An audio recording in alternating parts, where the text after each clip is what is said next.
비가 살짝 내렸는지 본당에 이렇게 새벽에 나와서 성경을 읽는데 제 코에는 흙냄새가 가득한 것입니다. 안 그래도 며칠 전에 필름 작업을 할 때에 발라놓았던 그 프라이머 냄새 때문에 그 지독했던 냄새 때문에 머리가 아팠는데 그 냄새랑은 비교가 안 되게 자연에서 나는 냄새가 무척 향기로웠죠. 그래서 제가 속으로 생각해 보기를 야 이거 친환경 리모델링을 했으면 어땠을까 이런 생각도 들었지만 문제는 시간과 돈이죠. 기한 없이 계속 본당 리모델링만 할 수는 없기에 좋은 것은 알아도 할 수 있는 데는 한계가 있습니다. 여러분 사람이 하는 일에는 한계라는 것이 있지만 우리 예수님께서 하시는 일에는 분명히 한계가 없는 것입니다. 누가복음 8장에서는요. 여인들이 예수님의 사역을 돕는 이야기로 시작해 가지고 그리고 네 가지 땅에 떨어진 씨앗의 비유 그리고 바람과 물결을 잔잔하게 하시는 주님의 그 기적 그리고 그라사 귀신 들린 사람을 고치고 혈류증 여인 걸린 여인을 고치고 그리고 해당장 야이로의 딸을 고치는 사건 이런 여러 사건들이 이 누가복음 8장에 기록되어 있죠. 여러분 한 장의 성경 안에서 너무도 많은 일들이 이렇게 기록이 되어 있는데 주님의 사역을 이렇게 가만히 들여다보니 가르치시고 귀신을 쫓아내시고 치료하시는 사역인데 저의 사역에는 왜 이렇게 일명 노가다라고 하는 일들이 이렇게 많은지 모르겠습니다. 교회 리모델링에 더 신경을 쓰고 올해는 교회 안팎을 다 정리하려고 농사를 짓지 않고 호밀 심어놨던 호밀을 우리 정장로님에게 배워가시라고 했는데 이게 양이 엄청 많은 것도 아니고 그렇다고 사람이 쉽게 할 수 있는 그런 작업의 양은 넘었었기 때문에 하는 수 없이 장로님께서 인접 사업소에 가서 상담을 하시고는 차례로 장비를 임대를 해 오시는 겁니다. 물론 장로님은 직장 때문에 함께 하시지는 못하고 또 장비 사용할 줄을 모르시기 때문에 제게 부탁을 하신 거예요. 이거 안 해드릴 수가 없는 상황입니다. 여러분 사람 입에 들어가는 거나 짐승 입에 들어가는 것은 이 먹는 것은 다 중요하기 때문이죠. 작년에 처음 오셔서 봉화에 오셔서 수입 건초를 사서 염소에게 먹여보니 반은 먹고 반은 먹지를 않는다는 겁니다. 여러분 이 짐승도요 수입상은 기가 막히게 아는 것 같아요. 방부 처리를 한 것인지 냄새가 나서 안 먹는 것인지는 몰라도 수입은 별로 좋아하지 않는다는 말씀을 하셨죠. 우연치 않게 봉화로 오셔서 정착을 하시려는데 아직도 안정적으로 일할 곳이 없습니다. 일당은 많이 주는데 고정적인 일이 없으니 늘 마음이 자불안석이고 노심초사인 것 같습니다. 물론 돈이 있으면 염소를 대량으로 사놓고 키웠으면 좋겠는데 해남에 계실 때는 누가 염소를 사서 이렇게 투자를 해주신다고 하였지만은 봉화로 이곳으로 이사를 오고 나니 투자자가 도와주지 않으니 그마저도 쉽지가 않은 거죠. 지금은 답답하고 지금은 길이 보이지 않지만 하지만 저는 분명히 우리 주님의 선한 손길이 장로님의 인생 여정 가운데 함께 해 주시리라고 믿습니다. 아울러 우리 모두의 인생 여정 가운데도 분명히 하나님은 함께 해 주시는 하나님인 줄로 믿습니다. 그래서 답답하고 길이 안 보인다 할지라도 묵묵히 기도하며 하나님 앞에 나아가는 것이 성도의 마땅한 본분인 줄로 믿습니다. 오늘 이 본문에 보니까요. 예배를 인도하고 성경을 가르치는 해당장이라는 사람이 있죠. 그 이름은 야이로라고 불려지는 사람입니다. 이 해당장에게는 12살 된 외동딸이 있었는데 문제는요. 이 외동딸이 병들어 죽어가고 있는 상황이라는 거죠. 외동딸에게 찾아온 질병으로 말미암아 딸이 죽어가고 있을 때에 야이로가 어떤 행동을 취했는가? 우리는 41절을 한번 볼까요? 이에 해당장인 야이로라 하는 사람이 와서 예수의 발 아래 엎드려 자기 집에 오시기를 간구하니, 예수님의 발 아래 엎드려 자기 집에 오기를 간구합니다.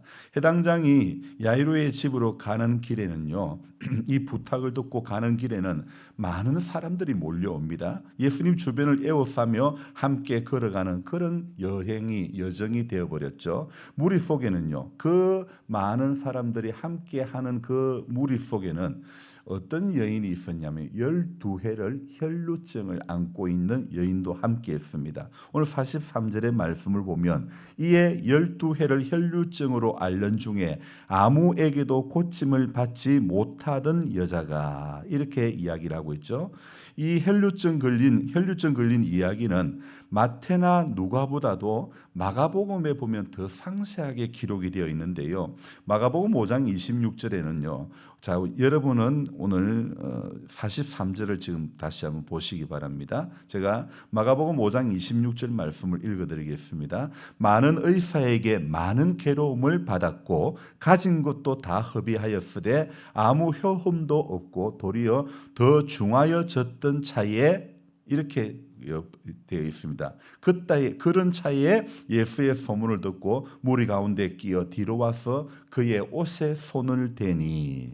자, 우리 오늘 44절 봅시다. 예수의 뒤로 와서 그의 옷가에 손을 대니 혈루증이 즉시 그쳤더라. 마가의 기록에 의하면 이 여인에 대한 그 내용들을 더 상세하게 기록하고 있죠. 그 마가는 많은 의사에게 많은 괴로움을 받았고 가진 것도 병원 치료비로 전부 다 허비했고 아무 효험도 없고 도리어 더 중하여 가던 차였다 그랬죠. 그런데 오늘 44절에 우리 주님께는 정답이 있는 줄로 믿습니다. 우리 주님께는 치료가 있는 것을 이 여인이 알았던 거죠. 소문을 듣고 예수의 뒤로 와서 그 옷가에 손을 대니 어떻다고요? 혈루증이 즉시 그쳤더라. 여러분, 소문을 듣고 뒤로 가서 옷에 손을 대고 즉시 고침을 받는 일이 오늘 본문에 발생했죠. 주님께서 직접 손을 대고 안수하신 것도 아니고 이 여인이 뒤로 가서 주님의 옷에만 손을 대었는데 그 즉시 혈루증이 그쳤더라 기록되어 있습니다. 여러분, 주님에 대한 소문을 듣고 찾아간 이 혈루증 걸린 여인의 믿음이 옷에만 손을 대어도 나을 수 있다는 그 믿음이 역사한 거죠. 여러분, 해당장 야이로의 딸을 고치러 가는 길에 이 혈루증 걸린 여인이 치유되는 사건이 발생하지 않았습니까? 그래서 성경은요, 혈루증 걸린 여인의 이 이야기와 해당장 야이로의 딸이 고침받는 이 두 이야기는요, 항상 붙어 다니는 거예요. 그래서 이 두 사람의 고침받는 이야기, 이 사건은요, 늘 한 사건 같이 기록이 되어서 이렇게 내려오고 있습니다. 이렇게 혈루증 걸린 여인이 치료되는 과정에서 야이로의 집에 딸이 이제 결국에는 숨을 거두고 맙니다. 48절 한번 볼까요? 48절에서는요. 금방 예수께서 딸아 내 믿음이 너를 구원하였으니 평안히 가라 하시더라. 이렇게 혈루증 걸린 여인에게 여인이 고침을 받고 딸아 너의 믿음이 너를 구원했다. 평안히 가라 하시더라. 이렇게 말씀하셨는데요. 그런데 49절에서는 아직 말씀하실 때에 해당장의 집에서 사람이 옵니다. 당신의 딸이 죽었으니까 선생님 더 괴롭히지 마라. 그렇게 말하는 거죠. 여러분, 지금 외동딸입니다. 이 딸의 사망 소식을 듣고 낭망하는 그때에 예수님은 야이로에게 이렇게 말씀합니다. 50절을 우리 같이 읽어볼까요? 50절 예수께서 들으시고 이르시되 두려워하지 말고 믿기만 하라. 그리하면 딸이 구원을 얻으리라 하시고. 아멘. 주님께서 하신 말씀이 무엇입니까? 두려워하지 말고 믿기만 하라는 것입니다. 딸의 사망 소식을 듣고 낭망하는, 그것도 정말 딸 한 명밖에 없었으니 어쩌면 정말 이 야이로는 딸바보라고 말할 수 있는 그런 애비에게 딸이 죽어서 선생님 더 괴롭게 하지 마라. 당신의 딸이 죽었다는 그 소식을 들었을 때에 정말 낭망했지만은 예수님은 야이로에게 하는 말이 무엇입니까? 두려워하지 말고 믿기만 하라. 이렇게 말씀했죠. 외동딸이 죽었는데 그것도 겨우 12살밖에 안 된 딸이었는데 그 죽음을 덤덤하게 받아들일 아빠가 세상에 어디에 있겠습니까? 정말 딸 바보라고 해도 무색하지 않을 정도로 아빠 사랑이 전부 그 외동딸에게 흘러갔을 터인데 그 딸의 죽음을 알려주는 그 상황 속에서 우리 주님은 두려워하지 말고 믿기만 하라 이렇게 말씀하시죠.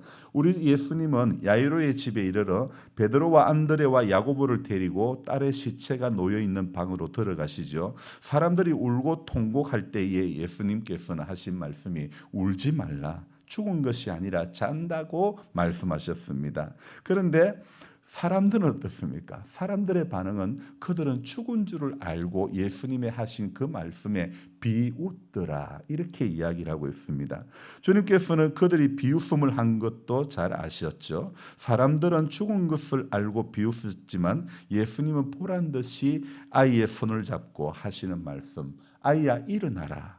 주님의 그 말씀에 아이의 영이 돌아와 아이가 곧 일어났다고 성경은 기록하고 있죠. 그리고는 주님께서 뭐라고 말합니까? 얘 먹을 것 좀 주라. 그렇게 우리 주님은 아이의 부모에게 이 일을 그리고는 오늘 마지막 절에 뭐라고 말씀하십니까?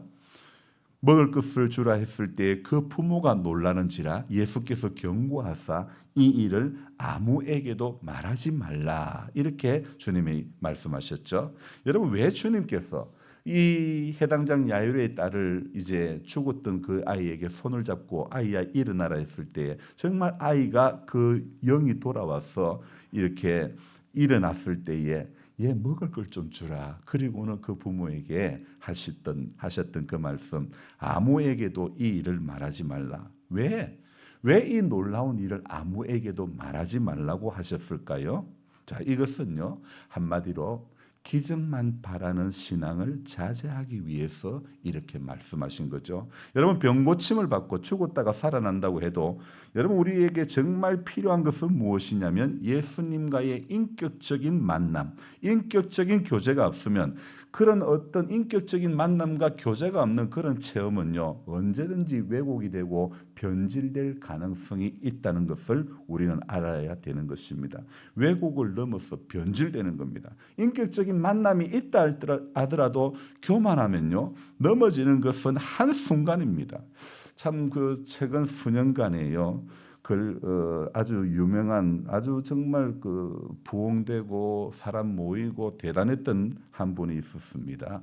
이름을 뭐 데이비드 차라고 했는데 이분은 침례교 소속 목사였는데 그 목사님의 일로 교회가 시끄럽습니다. 이분이 선교회를 조직했는데 캄선교회라고 이 캄선교회가 이분의 영향력으로 대단한 기세를 몰고 부흥했지만은요. 여러분 사람 좀 모이니 변질되고 마는 것입니다. 모아진 헌금으로 주식을 투자해 가지고 엄청난 손실을 보고 게다가 이성 문제까지 목회자에게 내연녀가 이게 웬 말입니까? 여러분 주님을 정말 인격적으로 만나야 하고 인격적인 교제를 매일 매 순간 해야 되는 것입니다. 아니면요 그렇지 않으면 목회자 하랩이라고 해도 넘어지는 것은 한 순간이라는 겁니다. 여러분 100번 금식기도 하고 100번 수천 번 예배를 드리고 은혜를 받았다 하더라도요 넘어지는 것은 한 순간입니다. 그래서 오늘도 선줄로 착각하지 말고 말씀 가운데서 주님과 인격적인 교제를 해야 된다는 것입니다. 내가 지금까지 제가 신앙생활하면서요 우리 교회 생활을 하면서 한 가지 탁 깨달은 진리가 있는데요. 여러분 정말 중요한 문제입니다. 지금까지 제가 신앙생활하면서 교회 생활하면서 성경 안 읽고 신앙생활 예쁘게 잘하는 사람 한 명도 못 봤습니다. 여러분 성경을 읽고 성경 안에서 성경 말씀 안에서 주님과의 인격적인 교제를 해 나갈 때에 그럴 때에 신앙생활 재미가 있게 될 줄로 믿습니다. 기적만 바라는 신앙에서 말씀만 바라는 신앙으로 바뀌어져야 될 줄로 믿습니다. 여러분 옷자락에 손을 댈 것이 아니라 오늘 우리는요. 오늘 이 여인은 혈루증 걸린 여인은 옷자락에 손을 대어서 고침을 받았지만은 우리는 성경에 손을 대어야 살아날 줄로 믿습니다. 아무리 내가 할 일이 많아도, 아무리 바빠도, 그러니까 우리 장로님 제 일을 좀 들으려고 장로님이 호밀 배가세요 했지만은 도리어 일이 더 늘어난 거 아닙니까? 아니, 호밀을 자르는 기계를 벌써 빌려왔죠. 어제 뒤집는 기계를 빌려와가지고 뒤집고 모았죠. 그리고 이제 오늘은 또 이렇게 돌돌 많은 기계를 가져와야 되고 또 랩핑하는 기계를 가져와야 되고 일들이 더 많아졌어요. 하지만 저는 아무리 바빠도 첫 시간은 성경 말씀이다. 아무리 바빠도 첫 시간은 무조건 말씀이다. 이 각오로 살아가는 것입니다. 여러분, 아무리 바빠도 내게 주어진 첫 시간은 말씀이 되어야 될 줄로 믿습니다. 말씀과 기도 외에는 다른 방법이 없다는 것입니다. 돈으로 택도 없습니다. 건강으로 택도 없습니다. 좋은 집 택도 없습니다. 말씀만 있으면, 약속만 있으면 되는 줄로 믿습니다. 여러분, 분명히 성경 말씀이 길이고 진리고 생명임을 우리는 믿어야지 기적만 바라는 인기몰이만 바라는 것이 아니라 오직 말씀 속에서 인격적으로 주님을 만나는 그런 저와 여러분들이 되어야 될 줄로 믿습니다. 아무리 바빠도 성경 놓지 말고 성경에 손을 대는 그런 저와 여러분들이 되어야 될 줄로 믿습니다. 말씀이 기적인 줄로 믿습니다. 말씀이 능력인 줄로 믿습니다. 말씀이 날마다 우리에게 새 힘을 더해주는 줄로 믿습니다. 그래서 주님의 기록된 이 말씀이 오늘도 나를 지배하는 말씀이 되어가지고 저와 여러분들의 하루가 그렇게 살아가는, 그래서 오늘 제가 꼭 여러분들에게 부탁하고 싶은 것은 아무리 바빠도 첫 시간은 말씀이 되는 그런 저와 여러분들의 신앙이 되기를 주님의 이름으로 축복하며 기도합니다. 기도하겠습니다. 좋으신 하나님 아버지, 우리 예수님 그 바쁘신 가운데서도 하나님 비유로 말씀을 가르쳐 주시고 귀신 들린 자를 치료하시고 우리 주님께서 해당장 야이로의 딸을 치료해 주시고 또 그 가는 길에 혈루증 걸린 여인의 믿음을 보시고 딸아 네 믿음이 너를 구원하였다고 말씀을 하시며 가는 곳마다 가르치시고 치유하시고 또 이렇게 회복시켜 주시고 주님의 사역은 언제나 사람을 살리는 사역이었습니다. 지금 눈앞에는 뚜렷하게 보이지는 않는다 할지라도 우리 교회 역시 저의 사역 역시 사람 살리는 목회가 되고 사람 살리는 신앙생활 될 수 있도록 도와주시기를 원합니다. 우리 하나님 아버지, 우리만 예수 잘 믿고 나아가는 것이 아니라 정말 예수를 알지 못하는 심령들에게 빛된 삶으로 말미암아 소금된 삶으로 말미암아 주님의 선하심을 널리 증거하는 그런 인생들, 그런 삶, 그런 신앙 될 수 있도록 도와주시옵소서. 신앙의 연수는 많아지는데 열매는 없는 그런 입만 무성한 우리들 되지 않기를 원합니다. 조연히 말씀 속에서 오늘도 해야 할 일이 무엇인지, 주님 우리에게 부탁하신 일이 무엇인지 깨닫게 해주시고 아무리 바빠도 성경 붙잡는, 성경에 손을 대는 자가 살아있는 신앙이 되고 능력이 있는 하나님의 살아계심을 체험하는 신앙이 될 줄로 믿습니다. 그래서 성경 붙잡고 하루를 시작하는, 아무리 바빠도 말씀 앞에 자신을 데려다 놓을 수 있는 그런 우리 모두가 될 수 있도록 도와주시옵소서. 기적은 말씀으로부터 시작되는 줄로 믿습니다. 하나님의 능력은 말씀으로부터 시작되는 줄로 믿사옵고 말씀 앞에 끊임없이 붙들리는 우리 한 사람 한 사람이 될 수 있도록 주님 축복해 주시옵소서. 오늘도 무엇을 먹을까 입을까 마실까 염려하지 말게 해주시고 이 모든 일들은 이방인들이 구하는 것이라고, 그러면서 너희는 먼저 그 나라와 그의 의를 구하라고 하셨사오니 하나님의 나라와 의를 구하려고 오늘도 애쓰고 몸부림치며 달려가는 하루 될 수 있도록 도와주시옵소서. 감사를 드리며 예수님의 이름으로 기도드리옵나이다. 아멘. 간절한 마음으로 주여 부르고 기도합니다. 주여, 주여, 주여. 아버지 하나님 고맙고 감사드립니다. 우리의 새벽을 깨워주셔서 감사합니다. 우리에게 말씀을 주셔서 감사합니다. 아무리 바빠도 하나님 말씀 붙잡는, 말씀에 손을 댈 줄 알고 말씀의 생명이고 말씀의 능력이고 말씀의 기적이 있음을 알게 하시고 말씀 붙잡고 이 어렵고 이 힘들고 이